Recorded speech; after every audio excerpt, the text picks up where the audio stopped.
Graça e paz, bom dia, Deus abençoe a todos.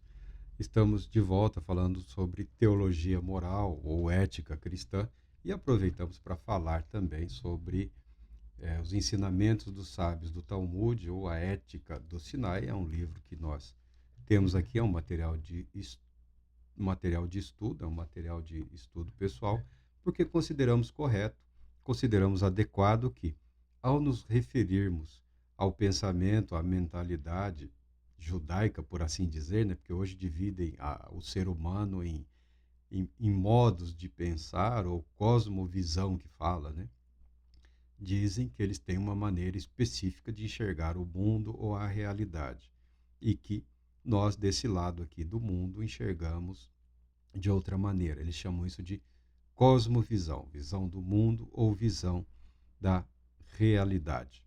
Não sei se existe assim alguma diferença que seja absoluta, tá? Mas em termos de ética, em termos de moral religiosa, os judeus têm, têm como o ápice da sua referência, né, a reverência à lei de Deus ou à Torá. O livro do profeta Isaías, ele diz aqui, no capítulo 42, verso 21. Aprove a Deus, por causa da sua justiça, tornar a Torá, a lei, grande e majestosa. Graças a Deus pela sua palavra. Esse, essa parte aqui de Isaías, ele contém, na verdade, uma advertência, um chamado ao arrependimento, como que uma explanação dos motivos pelos quais o povo de Deus, o povo de Israel, estava sofrendo uma humilhação, né? Isaías aqui está falando do período da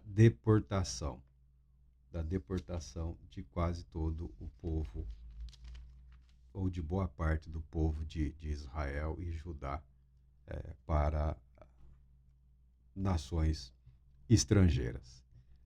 Essa maneira da linguagem profética diz respeito a uma aliança, a um pacto. Se você entende o compromisso firmado entre Deus e o povo, entre Deus e a nação, você passa a entender, dentro do conceito de pacto ou de aliança, os motivos que levaram Deus a punir ou castigar o povo. Punição ou castigo, ou repreensão ou advertência, não tem o objetivo de destruição, e sim um convite ao arrependimento. O capítulo 43 de Isaías, na sequência, ele apresenta aqui dizendo: Mas agora assim diz o Senhor que te criou, ó Jacó, e que te deu forma, ó Israel. Não temas, porquanto eu te salvei. Convoquei-te pelo teu nome, tu és meu. A disciplina de Deus, ela é justa, ela é correta, porque ela tem como base um pacto, uma aliança. Eu, pessoalmente, não sou lá é, fã dessa perspectiva de teologia do pacto, teologia das alianças. Se estivesse fazendo o curso, estudando alguma coisa, é claro que eu responderia no contexto teológico apropriado. Mas, pessoalmente, eu enxergo praticamente tudo no que diz respeito a Deus e à humanidade como manifestação da graça, da bondade, da misericórdia, da fidelidade, da justiça de Deus. Basicamente, eu interpreto tudo como graça, inclusive a lei de Deus. A lei de Deus foi dada para beneficiar o povo. A lei de Deus foi dada ao povo de Deus para estabelecer limites, parâmetros, para estabelecer o caminho apropriado para uma vida que refletisse ou que reflita ainda hoje o modo correto de ser, o modo que agrada a Deus, o modo adequado. Vamos aqui ao rabino, né? Hananiah, ele diz: O Santíssimo, bendito seja, queria tornar o povo de Israel puro, meritório. Então ele lhe deu uma Torá extensa e uma multidão de preceitos, como foi dito. O Eterno se compraz por sua justiça em tornar a Torá grande e gloriosa. É o mesmo versículo de Isaías, tá? Apresentado de uma outra numa outra construção, mas é o mesmo significado. Aprove a Deus, por causa da sua justiça, tornar a Torá a lei grande e majestosa. A lei de Deus é grande e majestosa. Alguns cristãos, alguns cristãos foram levados a interpretar a lei de Deus como adversária do Evangelho. Isso é comum quando as pessoas expressam a teologia, principalmente dos reformadores, a teologia luterana, né? A teologia luterana do período da Reforma, que apresenta um contraste entre lei e graça, ou entre a lei e o Evangelho. Lendo os Evangelhos, não há absolutamente nada nos ensinamentos de Jesus Cristo que se oponha à lei de Deus. Não há absolutamente nada. Muito pelo contrário. Todos os ensinamentos de Jesus Cristo privilegiam a lei de Deus. Dão proeminência, dão destaque à lei de Deus. Você fala, Jesus apresentou algo totalmente novo. Jesus apresentou algo totalmente no contexto dos ensinos da Escritura Sagrada, dos ensinos que constavam e que constam no judaísmo. O que Jesus não concordava e o que Jesus muitas vezes combateu foi o hábito estabelecido pelos religiosos de equipararem a tradição, ou as tradições religiosas, ou as tradições dos anciãos à lei de Deus. Tá? Você fala, então eles estavam errados. Sim, eles não estavam corretos. Eles não estavam corretos. Porque quando você equipara o conhecimento humano, a sabedoria humana, a revelação, você está pecando, você está presumindo que a capacidade humana está no mesmo nível ou patamar do que foi revelado pelo Espírito de Deus aos homens. O fato é que nós cristãos também fazemos isso. Também fazemos isso. Você pega alguns materiais aí, o escritor, é claro que o escritor tem conhecimento, o teólogo ele sabe diferenciar a revelação da filosofia, da tradição, os pensamentos, ele sabe diferenciar, mas muitas vezes eles, quando você coloca no papel, tudo fica no mesmo nível, fica nivelado ali, cabe ao, ao estudante, ao devoto, diferenciar o que Deus revela e o que nós temos conseguido interpretar ao longo dos anos, ao longo do tempo, sobre como obedecer aquilo. Eu entendo que lei é uma manifestação, que a lei de Deus é uma manifestação da graça de Deus. O rabino aqui, ele fala sobre tornar Israel puro e meritório, santo ou reto e conceder mérito. Mas se você é, se dedicar a ler e se aprofundar, está falando de santificação. A palavra, o contexto implica em santificação. Você pode interpretar como méritos, mas você pode interpretar também como uma possibilidade de permanecer ou se aprofundar na comunhão com o Todo-Poderoso Deus. A observância da lei, dos mandamentos, das leis estabelecidas na Bíblia, na Escritura, não tem o objetivo de formar indivíduos arrogantes e presunçosos, né? Pessoas que estão sempre aí dizendo eu obedeço isso, eu obedeço aquilo, como se a obediência os tornasse superiores. O objetivo da lei, pela complexidade, pela dificuldade, pelo que ela exige do devoto, pelo que ela exige daquele que está disposto a caminhar com Deus, implica numa postura de reverência, numa postura de humildade, numa postura de reconhecimento da incapacidade humana de, por nossa própria natureza, reproduzirmos de maneira adequada e correta o que o Deus Todo-Poderoso deseja. Aí vem a graça de Deus, que se manifesta salvadora, que se manifesta santificadora, tá? Mas isso depende do indivíduo também.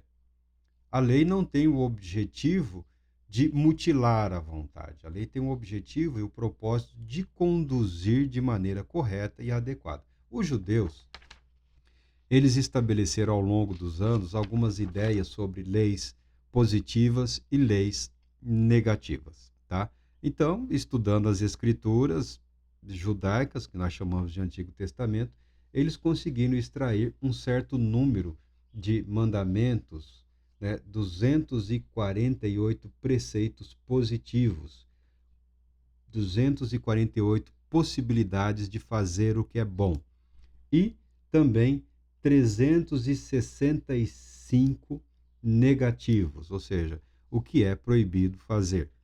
Então, tem a lei positiva e negativa, o que pode e o que não pode. Tá. Esse material aqui, essas conclusões, via de regra, tem como analogia o próprio ser humano. A fisiologia, a anatomia, os ossos, os músculos, o sistema nervoso e por aí afora. Tá? Para se aprofundar nessas ideias aqui dos ensinamentos judaicos, você precisa ter pelo menos em mente aquele conhecimento básico de anatomia que é ensinado aí nos primeiros anos da escola, né? Sistema nervoso, sistema circulatório, os ossos, os músculos, a pele. Você precisa ter algum conhecimento que eles fazem uso da anatomia como mecanismo de criar uma analogia. Por quê? Porque o ser humano é a expressão máxima do amor de Deus, da bondade de Deus, da misericórdia de Deus no ato da criação. O ser humano é, por incrível que pareça, o ser capaz de glorificar a Deus através da sua vida, através do seu viver, através da sua consciência de quem é e de quem é aquele que o criou. Então eles usam essa analogia. Hoje nós temos a filosofia da linguagem aí tentando criar aí uma posição intermediária, figuras de linguagem ou expressões específicas para tentar suprir.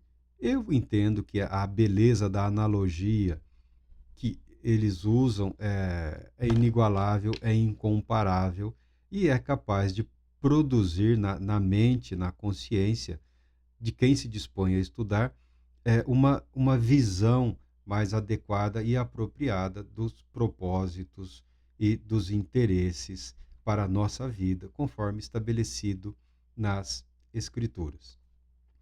No antigo mundo, ou no antigo Israel, no período da lei, no período da conquista da terra, a lei tinha propósitos bastante práticos no que diz respeito à agricultura, à vida pessoal, à vida familiar, à higiene.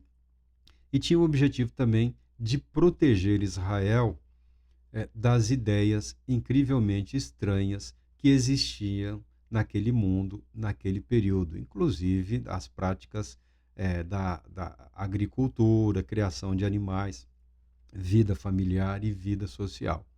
Não tenha nenhuma ilusão, tá? Não tenha nenhuma ilusão. Aquele período era de uma intensa atividade demoníaca. O pensamento humano estava muito e muito comprometido com ideias bizarras, absurdas, absolutamente em tudo contrárias à lei de Deus. Se você não precisa entender, não precisa procurar muito para saber o que acontecia no mundo, no entorno de Israel, do povo judeu, do povo de Israel.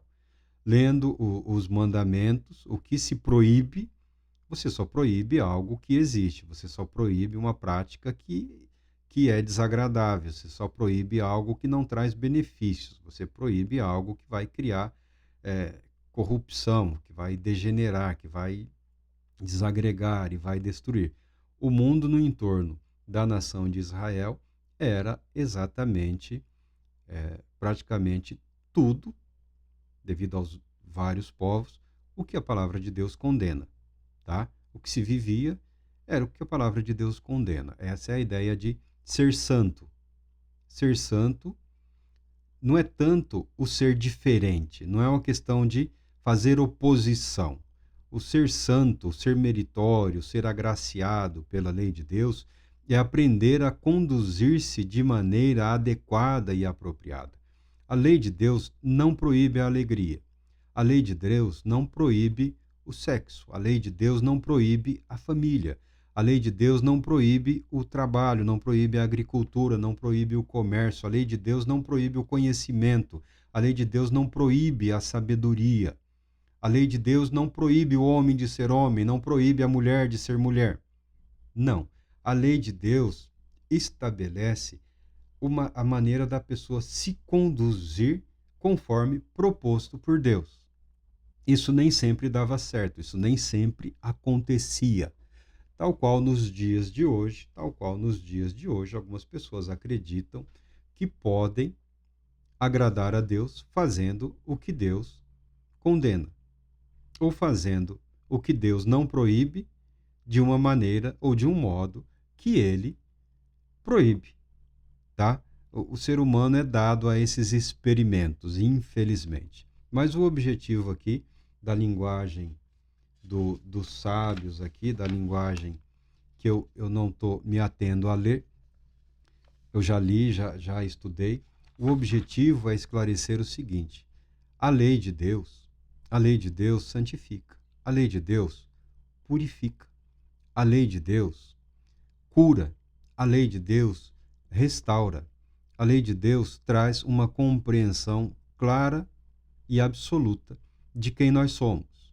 E nós, sem os limites estabelecidos pela palavra de Deus, podemos nos tornar pessoas terríveis, pessoas horríveis.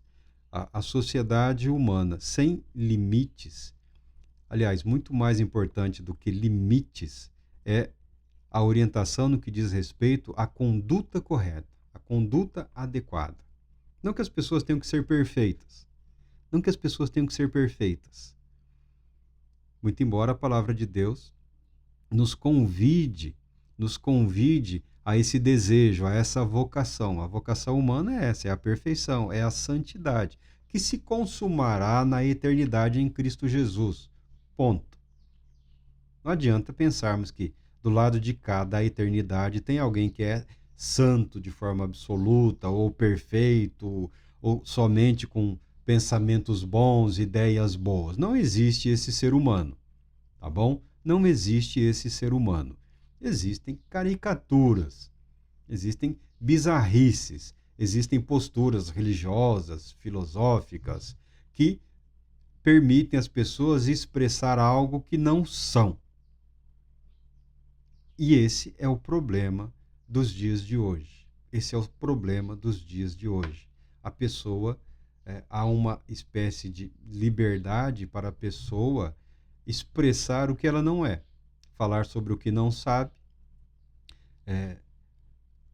detalhar-se ou julgar aquilo sobre o qual ela não tem domínio ou conhecimento. Nós vivemos um momento aí da história aqui, do mundo ocidental, em que a mentira se tornou uma regra. Né? A mentira se tornou uma regra. Apresentar-se como é suficiente, a afirmação. O sujeito se afirma ou declara algo que não é e todos são obrigados a engolir aquilo. Não, não somos. Há limites para tudo. Há limites para tudo. E essa palavra de louvor aqui, a lei de Deus, ela tem essa conotação para as nossas vidas nos dias de hoje. Ainda que vivamos aqui em sociedades organizadas, com leis aí que estão sendo muito atacadas, ninguém quer obedecer ninguém mais, né? Ninguém quer obedecer mais. As pessoas querem escolher o que vão obedecer ao adversário ou oponente, todo o rigor da lei, mas para si só o que convém. Só o que convém. O objetivo desse louvor à lei de Deus, que Deus, que o Eterno, se compraz por sua justiça em tornar a lei grande e gloriosa, nos dias de hoje, no mundo de hoje, é um convite. É um convite para a aceitação de que Deus tem um plano, de que Deus tem um propósito, de que Deus tem um caminho e que Deus também apresenta para nós seres humanos um modo de agirmos, um modo para construirmos as nossas vidas, a nossa mente, a nossa consciência, a nossa espiritualidade. Eu creio que o modo de Deus é o melhor. Eu creio que o modo de Deus, ele é perfeito. Eu não sou legalista, nunca fui legalista, tá? A lei pela lei. Porque o estudo adequado e correto da lei exige que a alma humana, o espírito humano, a consciência humana esteja livremente comprometida com a lei de Deus. Da mesma maneira que Deus livremente, graciosamente, decidiu se comprometer com a humanidade. É o que a lei exige. A lei ela não aprisiona, ela exige uma decisão livre, uma decisão pessoal, um empenho, uma dedicação, tal qual a graça, tal qual o evangelho. O nível de exigência do evangelho supera em muito ou expressa de maneira plena e simplificada a complexidade das leis judaicas. A graça, ela é exigente. A graça não é indiferente. A graça, ela é exigente. E o que ela exige de nós? Tudo que ela se propõe a realizar em nossas vidas. É o que a lei de Deus, é o que os mandamentos que nós encontramos nas Escrituras exigem de nós. O que a lei de Deus exige de nós? Tudo aquilo que Deus se propõe a realizar nas nossas vidas. Não uma caricatura, não uma bizarrice, não um comportamento ridículo e antissocial. Muito pelo contrário, um comportamento voluntário, um comportamento consciente de uma vida dedicada a glorificar o Todo-Poderoso Deus, porque esse é o objetivo da lei de Deus, glorificar a Deus. Esse é o objetivo da graça de Deus. Esse é o objetivo do Evangelho, glorificar o Deus Todo-Poderoso, glorificar o Deus eterno, bendito e santo, que na sua infinita bondade, graça e misericórdia nos chamou no amado, nos convidou em Cristo Jesus para uma vida de comunhão com Ele. É claro que os rabinos não concordarão comigo de maneira nenhuma, porque boa parte dos ensinamentos rabínicos tem como propósito e objetivo preservar as tradições judaicas. E, infelizmente, por conta dos próprios cristãos, eles estabelecem uma barreira lá para diferenciar de uma forma bastante absoluta e extremada o que é judaísmo e o que é cristianismo. É uma resposta ao que os cristãos fizemos. Nós cristãos fizemos isso ao longo da história, desprezando, nos servindo das verdades, do espírito, nos servindo dos valores, nos servindo, nos apropriando do Cristo, Jesus, ao mesmo tempo em que tentamos separá-lo do povo judeu, do povo de Israel, na nação da qual ele veio para abençoar a toda a humanidade. Tá? É uma resposta, mas eu não tenho nenhuma pretensão de estabelecer uma harmonia. A minha ideia é apresentar de maneira respeitosa a postura deles e deixar transparecer aqui a possibilidade de nos apropriarmos ou aprendermos também algumas coisas através dos ensinamentos dos judeus, como já foi feito, tá? Não estou fazendo nada novo. Já foi feito. As escolas lá na Alemanha, França, a Europa mastigaram, devoraram os escritos judaicos, foram apagando as referências judaicas e deixaram aí como ensinamento do cristianismo, dentro de algumas escolas de filosofia e de teologia. Mas se você ler atentamente, você perceberá que existem a presença de ensinamentos do judaísmo e algumas coisas das tradições, da mística, da sabedoria, da filosofia judaica. Não é necessariamente um problema. Muito pelo contrário, uma possibilidade de comunicação respeitosa e reverente. Eu considero equivocado que um cristão tenha aversão ao judeu ou ao judaísmo. Não faz nenhum sentido. Tá? Deus Todo-Poderoso te abençoe, te proteja e te conceda paz, muita paz.